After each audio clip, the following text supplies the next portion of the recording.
everyone, I'm Danielle. Welcome to the channel. If you haven't already done so, hit the like button, hit the subscribe button, and let's get started. I read Kerry Washington's memoir. It's entitled Thicker Than Water. It's beautifully written, so well done. In my opinion, it's not far-fetched to believe that she wrote her own book. A lot of Hollywood actors choose to use ghostwriters, which there's nothing wrong with that at all. But I wouldn't be surprised if she wrote it herself. I think it was just so well written. It sounded like her. It read as if it was in her voice. I took this book with me to chemotherapy, so I'd read a little bit at a time. And it was taking me a while because honestly, by the time I get to chemo, and I'm in the chair and they give me the Benadryl, I don't have much time before I'm asleep. So it was taking me a long time to read the book. And I finally sat down this past week and I was like, girl, finish the book. And so every night for 15 to 30 minutes, I would sit with my nephew. He'd read Diary of a Wimpy Kid and I was reading Thicker Than Water. And I actually opted to finish the book. I got to chapter 14. And I decided to finish chapter 14 in the chemo infusion that I had.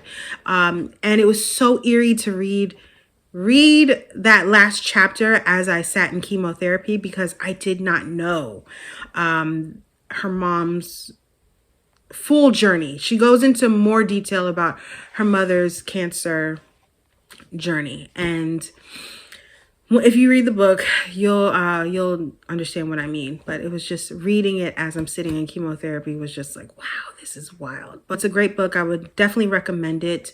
But one of the things that was a huge takeaway for me that I wanted to share with you all was that I really loved how Kerry Washington, it continues to be so intentional about service. And not service in the way that you would normally think. Because when we think of service, oftentimes we're thinking about community service. We're thinking about giving food to the homeless or giving our time volunteering in our local Boys and Girls Club or church or soup kitchen, whatever. But she's talking about service in the way that she approaches her career. The way she approaches every single character she chooses to play on screen or on Broadway. She does this process where she's like, how can I serve this character? How can I make this character come to life so that it serves and inspires the audience? And even when she goes for roles, when she goes to audition, she would approach it not looking at what she could get, but what she could give. And when you think about an audition as a working actor, you're thinking, what can I get? I want this role. I want to get this role. But she's like, no, I'm going to flip it and say, how can I serve the casting director? How can I serve the people who are about to see my audition? And the way she decided she would serve is saying, I'm going to give my best, the best performance I can give. And it'll give them clarity to say either A, I am the person for the role, or B, she's not the person for the role. And they have more clarity about what it looks like for this role to come to life. And that is serving the casting director because it is saying, okay, these are my options, but this isn't quite it. So she's in service to the bigger picture to say, am I the person for the role? If not, that's okay. We want to find whoever is the best person for this role. That's noble. And that's not common because most cases we're like, look, whether I look like I'd be great for it or not, I want it because I want this job and I want to get paid. And honestly, when you look at the different characters that Kerry Washington has played, she does embody those roles. When she was Charity Adams in 688, you did not see Olivia Pope. When she was Olivia Pope, you did not see who she was in Django Unchained. She gives you opportunities to be inspired by the character in various ways. I think with Charity Adams, it was just this understanding of I can do hard things. I can do hard things. No matter what the challenge is, I can do hard things. When she played Olivia Pope, I can be a boss.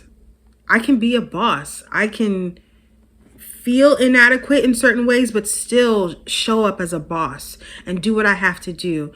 Granted, are these characters flawed in other ways? Absolutely. But I also appreciate the fact that she's saying, I'm not going to play perfect people because people are not perfect. I enjoyed learning about the way she approaches service and how she embodies it in her own life, whether it's her professional life or her personal life. In her personal life, Kerry Washington has 3 children. And when she first had her daughter Isabel, I remember seeing Oprah talk about the way that Kerry Washington interacted with her daughter. It was as if she's her guide, her tour guide. She's showing her, this is this and this is that. And I really feel like I'm their ambassadors. Like, I'm not here to mold them or sculpt them. And a lot of this is because of Dr. Shafali, who I was introduced to by you. Yes. And that idea of I'm not here to make them better. They're here to make me better for them, right? Like, I'm here to support their evolution and just translate the world to them. Yes. Well, I would have to say that Dr. Shafali's book, Unconscious Parenting, which I give to everybody who's having a child that I care about, that I think can take it in, and you took it in seriously. I absorbed it. It's a requirement to ask yourself what you need to do better for them, not what they need to do better for you. Learning about the way she serves her daughter inspired me to pick up the book that they were discussing. It's on conscious parenting. It's by Dr. Shafali Sabari. I hope I'm saying that correctly, her name correctly. But I now have that book in my possession. I will be reading it and reviewing it and talking about it on this channel as well. So that served me as well. Ironically, one of the other things that I took away from her book was to be very intentional about pursuing and clarifying my own identity. Life will throw things at you. For the majority of 2024, I got to a point where I was like, I don't know who I am anymore. I'm drowning in cancer. And I'm just now getting to a point where I'm like, okay, I'm starting to get my footing again. But I think when life happens, it's very easy to get thrown off of your base, thrown off of your center, and lose your sense of identity and lose your sense of self. It's not uncommon for people to lose their sense of self when they're diagnosed with a chronic illness or a chronic disease or a terminal disease. It's very easy to start focusing on, oh my God, how many years do I have? How many months do I have? It's so easy to do that. And I think that from reading her book, there were different things that were threatening her identity, her sense of self. And I'll leave that to you to read about. But I think in that, one of my takeaways was, okay, no matter what happens in life, things are going to throw you off your center. But let's cultivate a center. Let's figure out what are those things that are non-negotiable for you? What are those things that, after all you've learned after all these years, what are the things that you want to have in your center? What are the things that really, really matter? And it's okay to say, okay, as a result of cancer, this doesn't matter anymore. As a result of this relationship, these things don't matter anymore. As a result of this failed situation, these things matter to me now. It's okay to evolve and change and grow, but I think it's so important to have a center, to have that core so that you can develop it as time goes on and strengthen it so that no matter what happens in the future, you still have that core that you can come back to and say, this is the center of who I am, and who I am flows from here. Because it sucks when you get to a point where you're like, I don't know who I am. I don't know what I want. I don't care. And letting depression and the insanity of life's hard challenges get to you in such a way that it just makes you say, I don't know what's going on. I think one of the ways to circumvent that is by cultivating and maintaining a center that you can always come back to say, this is who I am at my core. I know who I am at my core, and everything else flows from that. If I need to re-examine some things in my core, that's fine, but I'm not redefining my entire core as a result of a life challenge. So if you're not there, I would encourage you to do whatever you have to do to develop that for yourself. So just an update on the health front.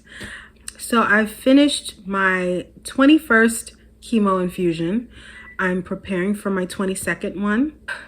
I don't know when I'll be done with chemo. I don't know.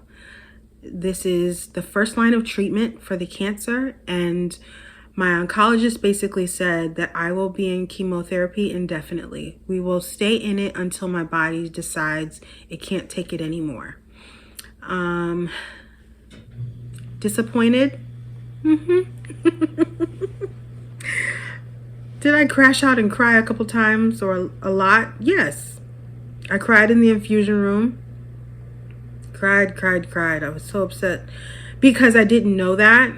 And that was something to tell me. I thought I had 6 months of chemotherapy. And my oncologist was like, no, because this is working. Because we did scans. And saw that, good news, the metastasis, there's no new metastasis in my bones. Everything is either stable or shrinking. So that is excellent. It's excellent. It's just, I was hoping that I could be done with chemo. But as long as it's working, I'm going to stay on it.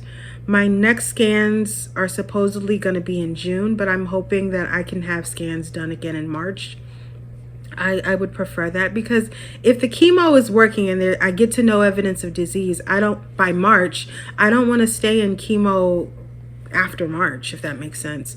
Granted, I know I will always be in some kind of treatment for the rest of my life, but if I don't have to be in chemo forever or indefinitely, that would be great. But hopefully by the summertime, chemo will be done. This is a marathon. It's not a sprint. I was initially treating chemo like a sprint. I was like, okay, 10 down, 8 down, 16 down. Like I was counting down to what I thought would be 6 months of treatment. But now it's like, okay, girl, you in here for a while, so let's just take it one step at a time. Manage your side effects, and also learn how to live with this. Learn how to get out and move and go to the gym and exercise and have energy with chemotherapy. It's hard, but I'm up for the challenge because I want to live. So, Thicker Than Water. It's a great read. I really enjoyed it. If you choose to listen to the audiobook, Kerry Washington narrates it. From what I understand, I hear it's amazing, which I'm sure it would be. But if you choose to pick up the book and read it yourself, I recommend that as well. I enjoyed this book. I thought it was a great read. And there was so much I was able to glean from her own personal testimony, which I really appreciated. So, Thicker Than Water, I would recommend it. I thought it was a beautiful read and so symbolic and authentic to who Kerry Washington has always presented herself to be. I admire how committed, passionate, and intentional Kerry Washington is about the projects she pursues, the characters she embodies, and the way she lives her life and steers her career. She is committed to political involvement, arts advocacy, and she does all of this with still maintaining the privacy of her personal life. I respect that. I appreciate it, and I love how she's committed to giving her 100% to the projects that she's in. She's not going to half-step it. She's going to be very intentional to say, look, I know my capacity. When I'm in the off seasons of Scandal, I'm going to do one movie here, one project here. If I'm on Broadway, I'm committed to Broadway. Like, I love how she navigates it all, and it's just beautiful to watch. And so I'm taking some of that for myself and looking to do the same in my own life. Not in the same arenas, but in the arenas that I'm passionate about doing this. I want to do the same thing, in that I'm committed to those things 100% and I give them my best, but I also know my capacity and know how to say no when the time is calling for it. All right, guys, thank you so much for watching. I really appreciate it. If you haven't already done so, hit the like button, hit the subscribe button, and I will see you next week.